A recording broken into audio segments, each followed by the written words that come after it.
नमस्कार।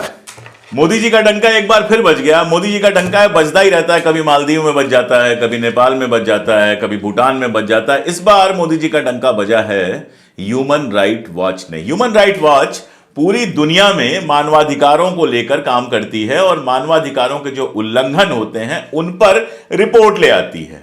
अगर पूरी रिपोर्ट आप एक लाइन में कहना चाहें तो वो ये कहती है कि मुसलमानों के खिलाफ, अल्पसंख्यकों विशेषकर मुसलमानों के खिलाफ यह सरकार लगातार काम कर रही है। अब इस पर कितना भरोसा करना चाहिए, कितना नहीं करना चाहिए, यह तो आप तय कीजिएगा।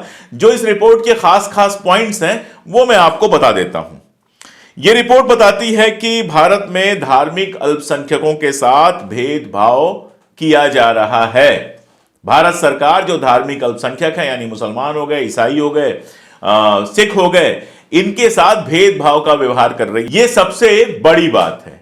और इस रिपोर्ट में जो दर्ज किए गए, जो इवेंट्स दर्ज किए गए हैं, उसमें एक तो मणिपुर को इसने उठाया है कि मणिपुर में इतने लंबे समय तक हिंसा चली और आप जानते हैं कि मणिपुर में हिंसा अभी भी थमी नहीं है। कल भी खबर आई थी कि वहां कुछ लोग मारे गए। यानी मणिपुर में पिछले 4 महीनों से लगातार हिंसा चल रही है, लेकिन ना तो प्रधानमंत्री वहां गए हैं, ना तो हमारे गोदी मीडिया चैनल उसको कवर कर रहे हैं और ना ही उस पर कोई बात हो रही है। लेकिन दुनिया तो नजर रखे हुई है, दुनिया में तो खबर जाती है। तो ह्यूमन राइट वॉच ने कहा है कि मणिपुर में जिस तरह से सरकार का बिहेवियर था, वहां पर मानवाधिकार उल्लंघन हुए और उस पर कार्रवाई नहीं हुई। लेकिन उससे मजेदार यह है कि महिला पहलवानों का जो मामला था, महिला पहलवान जिस तरह से पहले जंतर मंतर पर, फिर दूसरी जगहों पर जिस तरह से विरोध लगातार कर रहे थे और उसके बावजूद कोई बड़ी कार्रवाई नहीं हुई, ब्रजभूषण सिंह को हटाया नहीं गया, बाद में हटाया गया, बड़ी मुश्किल से एफआईआर दर्ज हुई, फिर उनके ही आदमी को चुन लिया गया, फिर उस कार्यकारिणी को फिलहाल सस्पेंड कर दिया गया है, हमेशा के लिए हटाया नहीं गया है, सस्पेंड कर दिया गया है।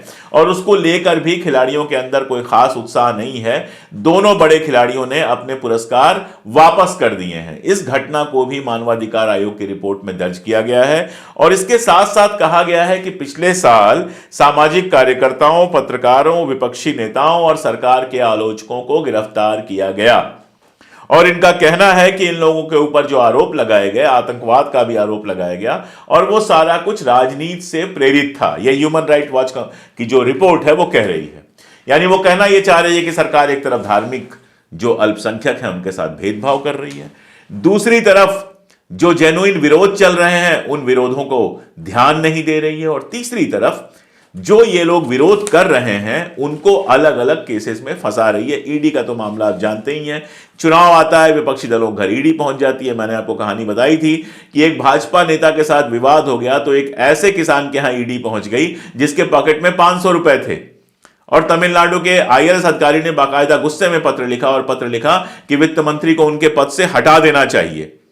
इसके अलावा बीबीसी की जो डॉक्यूमेंट्री थी जिसको लेकर सरकार ने जो कार्रवाई की थी आप जानते हैं, उस पर भी इस कमीशन ने बात की है और साथ में कहा है कि नरेंद्र मोदी की सरकार मुसलमानों को सुरक्षा देने में नाकाम रही है। डॉक्यूमेंट्री की ब्लॉकिंग की बात हुई, हरियाणा में जो नूह में हुआ था, जिस तरह से जुलूस निकला और उसके बाद हिंसा हुई, उसकी बात की गई है। और यह कहा गया है कि इंटरनेट की सेवाएं तो बहुत बढ़ गई हैं, घर घर में मोबाइल पहुंच गया है, लेकिन डेटा प्रोटेक्शन की बात नहीं की जा रही है। अब हो सकता है यह वीडियो बहुत कम लोग देखें क्योंकि इस तरह के मुद्दों पे हमारे हिंदुस्तानी बहुत ध्यान नहीं देते हैं, लेकिन है ये बड़े जरूरी मुद्दे। साथ में आज है विवेकानंद की जयंती, जिसके बारे में कहा जाता है कि इसको युवा दिवस के रूप में मनाया जाता है। और उस समय हमारे पास रिपोर्ट यह आई है कि 20 से 25 साल के जो युवा हैं उनमें 44% बेरोजगार हैं। लेकिन चर्चा तो एक ही चीज पे चल रही है, जानते हैं आप, सुबह शाम दिन रात सिर्फ मंदिर मंदिर मंदिर मंदिर मंदिर। और इस चर्चा के बीच में तेजिंदर बग्गा जो टी शर्ट बेचने के लिए, बिरयानी बेचने के लिए, ये सारा कुछ बेचने के लिए प्रसिद्ध हैं, उन्होंने बाकायदा एक ट्वीट किया है जिसमें इस पूरे कार्यक्रम का जो एब्रिविएशन बनाया है, आप स्क्रीन पे देखिए, उसको बीजेपी बना दिया है। तो उन्होंने कह दिया है, तेजिंदर बग्गा ने साफ साफ कह दिया है कि यह कार्यक्रम भारतीय जनता पार्टी का कार्यक्रम है, बीजेपी का कार्यक्रम है। और देखिए, हम लोग तो पहले से ही पता नहीं क्या क्या कहे जाते थे, अब टाइम है शंकराचार्यों को गाली पढ़ने का। तो भारतीय जनता पार्टी से जुड़े हुए जो लोग हैं वो सीधे भले कुछ ना कह रहे हों, लेकिन जो ट्रॉल्स हैं दक्षिणपंथी, अब उन्होंने शंकराचार्य को भी गाली देना शुरू कर दिया है। जल्दी ही ऐसा हो सकता है कि शंकराचार्य को हिंदू द्रोही, देश विरोधी, anti national, Khan market gang, ये सारा कुछ कहा जाना शुरू हो जाए, क्योंकि उन्होंने एक अपराध तो कर दिया है। उन्होंने ये सवाल पूछ लिया है कि आखिर एक ऐसे मंदिर में प्राण प्रतिष्ठा कैसे हो सकती है जिसका निर्माण, जिसके शिखर का निर्माण नहीं हुआ है अभी तक। और यह भी सवाल पूछ लिया है कि अगर प्राण प्रतिष्ठा हो रही है तो फिर उसके अंदर, गर्भगृह के अंदर प्रधानमंत्री क्या कर रहे हैं? क्यों नहीं शंकराचार्यों को इस काम के लिए बुलाया गया है?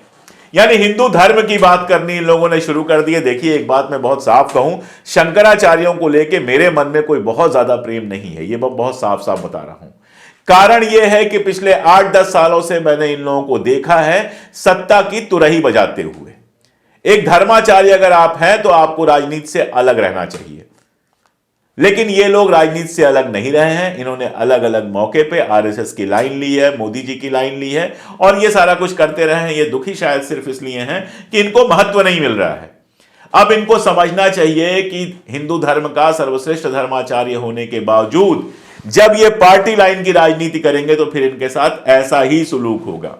कांग्रेस ने आज एक प्रेस कॉन्फ्रेंस की और उस प्रेस कॉन्फ्रेंस में काफी सारी बातें की, लेकिन मुख्य जो फोकस था वो शंकराचार्यों के बहिष्कार पे था। दरअसल कांग्रेस लगातार कह रही है कि हमने बहिष्कार किया तो हमको राम विरोधी कह रहे हो, तो शंकराचार्य ने भी तो बहिष्कार किया है। मैं कांग्रेस को एक बात बहुत प्यार से कहना चाहता हूं कि शंकराचार्यों के ऊपर ज्यादा भरोसा मत कीजिए। वैसे तो धीरेन्द्र शास्त्री जो बाबा बड़े प्रसिद्ध हैं, जिनके साथ ये हुआ है कि जो उनके दरबार में गया सब खत्म हो गए। कमलनाथ जी दरबार में गए, चुनाव हार गए। शिवराज जी दरबार में गए, मुख्यमंत्री नहीं बने। वसुंधरा जी गई तो चुनाव जीतने के बाद भी कुछ नहीं मिला उनको। मेरे साथ के लोग बता रहे थे कि कोई क्रिकेट प्लेयर वहां पे गया था, बेचारा उसके बाद टीम से बाहर हो गया। तो धीरेन्द्र शास्त्री जी का इस समय बड़ा अच्छा कुछ चल नहीं रहा है। लेकिन धीरेन्द्र शास्त्री जी ने भी कहा है कि शंकराचार्य ही हमारे प्रधानमंत्री हैं। उनके कहने का मतलब यह है कि वो सबसे बड़े धर्मगुरु हैं, वो जो करते हैं वही धर्मगुरुओं का किया हुआ माना जाना चाहिए। पवन खेड़ा ने सवाल भी पूछा कि अगर 2-3 लोगों को जो बुलाया गया था वो नहीं जा रहे हैं, अगर ये कांग्रेस का बहिष्कार है तो शंकराचार्य जब नहीं जा रहे हैं तो ये हिंदुओं का बहिष्कार क्यों ना माना जाए।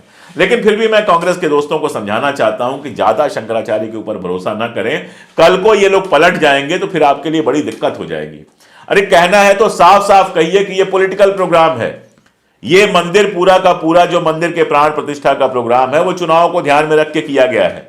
इसीलिए किसी धार्मिक दिन पे करने की जगह 22 जनवरी चुन लिया गया, ताकि इसकी जो सफलता है 26 जनवरी के भाषण में बढ़ा चढ़ा के कहा जा सके, इसका उपयोग किया जा सके चुनाव में। कहिए साफ साफ कि भारतीय जनता पार्टी ने इसको अपना उत्सव बना लिया है। शंकराचार्यों की आड़ में ज्यादा लड़ाई नहीं लड़ी जा सकती, क्योंकि कल ये लोग पलट जाएंगे, फिर आप क्या कहेंगे। और दुखद यही है कि शंकराचार्य थे तो धर्मगुरु, लेकिन अब लंबे समय से मैं देख रहा हूं कि वो लोग पॉलिटिकल टूल बन गए हैं। लगातार पॉलिटिक्स पे बात कर रहे हैं, पॉलिटिक्स में पक्ष ले रहे हैं, और इसके चलते शायद अब उनकी ये स्थिति नहीं रह गई है कि वो आरएसएस का या नरेंद्र मोदी का सीधा विरोध कर पाए, और अगर विरोध करे भी तो उसका कोई खास असर नहीं पड़ने वाला है। कांग्रेस को फोकस करना चाहिए अपनी न्याय यात्रा पे, और न्याय यात्रा से जुड़ी भी बड़ी मजेदार खबरें आ रही हैं। एक खबर पहले यह आई कि मणिपुर से यात्रा को निकलने की अनुमति नहीं दी जाएगी, लेकिन हिमंता बिश्वा शर्मा, अब उनको शायद राहुल गांधी जी ने अपने कुत्ते वाला बिस्किट ऑफर किया था, तो वो अपमान वो भूले नहीं है। उन्होंने कह दिया कि भाई हम असम में गुवाहाटी से इस यात्रा को निकलने नहीं देंगे। चलिए, नहीं निकलने देंगे, आप अनुमति नहीं देंगे, अच्छी बात है, लेकिन जो बहाना बनाया वो बड़ा मजेदार था। बहाना यह बनाया कि गुवाहाटी में नर्सिंग होम बहुत सारे हैं, अस्पताल यानी बहुत सारे हैं, और एम्बुलेंस लगातार चलती रहती हैं। यात्रा आई तो एम्बुलेंस डिस्टर्ब हो जाएगी। अरे भाई, फिर तो गुवाहाटी में कभी किसी पॉलिटिकल रैली के लिए, कभी किसी यात्रा के लिए, कभी किसी रोड शो के लिए आपको अनुमति देनी ही नहीं चाहिए। और गुवाहाटी क्यों, देश के किसी भी शहर में इस तरह की यात्राओं की अनुमति नहीं देना चाहिए, क्योंकि चाहे वो प्रधानमंत्री आए, चाहे विपक्ष के नेता आए, पूरा शहर हमारे यहां ब्लॉक हो जाता है। आप जानते हैं किस तरह से। यह बहुत छोटी हरकत है। न्याय यात्रा अगर राहुल गांधी निकाल रहे हैं, अगर वो विपक्ष के नेता हैं, तो फिर लोकतंत्र यही कहता है कि उनका सहयोग किया जाना चाहिए। आप उनके खिलाफ हैं फिर भी सहयोग किया जाना चाहिए। आपसे कोई यह तो कह नहीं रहा कि आप न्याय यात्रा में शामिल हो जाइए, लेकिन अगर यात्रा गुवाहाटी से निकलने वाली थी, उसको रोकना बताता है कि आप कितने छोटे हैं दिल के और ऐसी हरकतों से आपका कोई फायदा नहीं होने वाला है। तो मेरा कहना था कि कांग्रेस को अब राम जन्मभूमि की बात छोड़कर कोशिश करनी चाहिए कि अपनी न्याय यात्रा पर पूरा ध्यान दे। न्याय यात्रा अगर अच्छे से निकलती है, जितना लंबा रूट लिया है उन्होंने, तो निश्चित रूप से इसका उनको फायदा हो सकता है। शंकराचार्यों की आड़ का कोई फायदा बड़ा होगा ये मेरे समझ में नहीं आता। और फायदे का जहां तक सवाल है, तो चुनावी राजनीति बड़ी मजेदार होती है। मैं पहले भी कह चुका हूं कि कई बार प्लान की हुई चीजें भी गड़बड़ा जाती हैं। तो राम जन्मभूमि का भी भारतीय जनता पार्टी को फाइनली इस समय एक फ्रेंजी है। आप ट्रेन में निकलिए, बस में निकलिए, एक पागलपन है, वो पागलपन क्रिएट करना भारतीय जनता पार्टी को आता है। व्हाट्सएप मैसेज पहुंच गया है, कॉलोनी में अक्षत लेकर लोग घूम रहे हैं, ये सब ठीक है। और मेरा तो कहना है, मैं पहले भी कह चुका हूं कि जिनकी श्रद्धा है उनको बिल्कुल जाना चाहिए और कायदे से वहां पर पूजा अर्चना करनी चाहिए। जिनकी श्रद्धा नहीं है उनको अपने घर में रहना चाहिए। ये दोनों को बीच में लड़ाने का या कम हिंदू ज्यादा हिंदू साबित करने का जो खेल है, ये गड़बड़ है। और ये तब खेला जाता है जब हिंदू को पॉलिटिकल हिंदू में बदल दिया जाता है। मैं बार बार कहता हूं कि भारतीय जनता पार्टी दरअसल पॉलिटिकल हिंदुओं की पार्टी है, जहां हिंदू धर्म का उपयोग राजनीतिक तरीके से करके चुनाव में फायदा लिया जाता है। कांग्रेस को यह खेल समझना होगा और इसकी काट जो है वो तभी की जा सकती है जब जनता से अलग तरीके से जुड़ा जाए, उनको उनके मुद्दों को समझाया जाए। कांग्रेस कैसे करेगी, ये विपक्षी दल कैसे करेंगे, ये देखने वाला मामला होगा। लेकिन एक बात तो बहुत क्लियर है, और पवन खेड़ा ने वो बात कही, मैं उससे सहमत हूं कि भाई मंदिर में कब कौन जाएगा, मंदिर में आमंत्रण कौन देता है? मंदिर में कोई किसी को आमंत्रण नहीं देता है। आपका मन करता है, आप उठ के जाते हैं मंदिर, पूजा अर्चना करते हैं, लौट के आ जाते हैं। और जिस तरह से भारतीय जनता पार्टी आमंत्रण की बात कर रही है, ऐसे लग रहा है उनके घर का प्रोग्राम था और उसका किसी ने बहिष्कार कर दिया। भाई आमंत्रण पहुंचा, जिसको जाना है जाएगा, नहीं जाना है नहीं जाएगा। लेकिन मंदिर का मामला तो है नहीं, मामला है राजनीति का, तो तमाशा होगा। और इस तमाशे में यह सवाल बार बार डूब जाएगा कि ह्यूमन राइट वॉच ने कहा है कि भारत के अंदर लोकतंत्र पे अगर डायरेक्टली कहें तो लोकतंत्र जो है वो ठीक से फंक्शन नहीं कर रहा है। अल्पसंख्यकों के साथ गड़बड़ हो रही है, सरकार के विरोधियों के साथ गड़बड़ हो रही है। लेकिन हमारा गोदी मीडिया इस तरह के मुद्दों पर कभी नहीं बात करेगा। इसीलिए हमें जरूरी लगता है कि इस तरह के मुद्दों पर भले वो कम पॉपुलर हो, लगातार बात की जाए। जितने लोगों तक बात पहुंचती है उतने लोगों तक बात पहुंचाई जाए। हमारे साथ होइए, हमसे जुड़िए, हमारा सहयोग कीजिए ताकि हम लगातार ऐसे मुद्दों पर बोल सकें जिन मुद्दों पर बोलने से बाकी लोग बचते रहे हैं। और इसीलिए मैं कहता हूं कि आपकी ताकत मिलेगी तो हम सरकार और कैमरे दोनों की आंख में आंख डालकर सच बोल सकेंगे। बहुत शुक्रिया।